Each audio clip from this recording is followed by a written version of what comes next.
আজকে আমরা বেরিয়ে পড়লাম কামাখ্যা মন্দির দর্শনের উদ্দেশ্যে। কামাখ্যা মন্দির ভারতের পশ্চিম আসাম রাজ্যের গুয়াহাটি শহরে পশ্চিমাংশে নীলাচল পাহাড়ে অবস্থিত। এটি একটি হিন্দুদের জনপ্রিয় সতীপীঠ।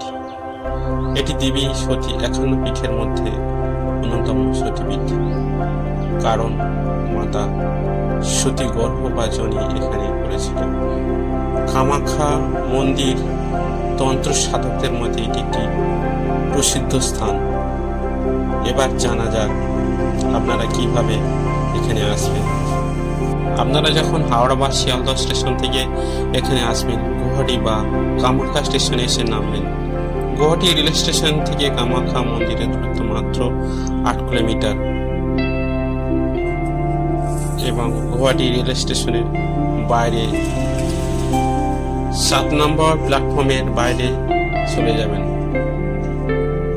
পল্টন বাজারের সামনে দেখবেন অসংখ্য বাস বা ছোট গাড়ি কামাখ্যা মন্দিরের উদ্দেশ্যে যাত্রা করে।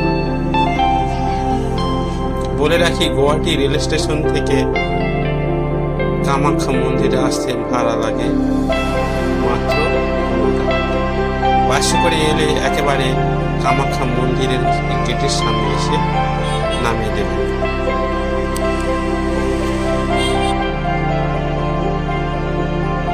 মন্দিরের মধ্যে প্রবেশ করলাম এবং মন্দির দর্শন করলাম।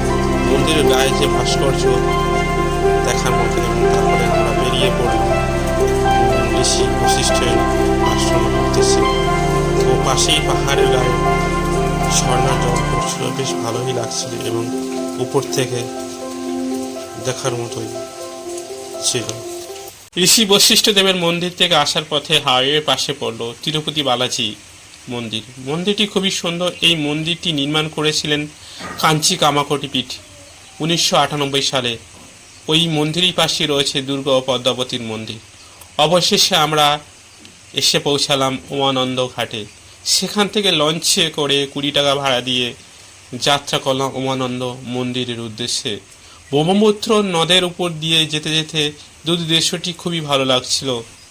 মন্দিরের পথে যেতেই সামনে গেট পড়লো এবং গেট পেরিয়েই মন্দিরে প্রবেশ করলাম। উমাপতি মহাদেব উমাকে উৎসর্গিত করে এই দ্বীপটি নির্মাণ করেছিলেন, যারই নাম উমানন্দ। মন্দিরকে দর্শন করে বেরিয়ে পড়লাম বাড়ির উদ্দেশ্যে। আপনারা যারা আসতে চান অবশ্যই দেখে যান এই কামাখ্যা মন্দির। তাহলে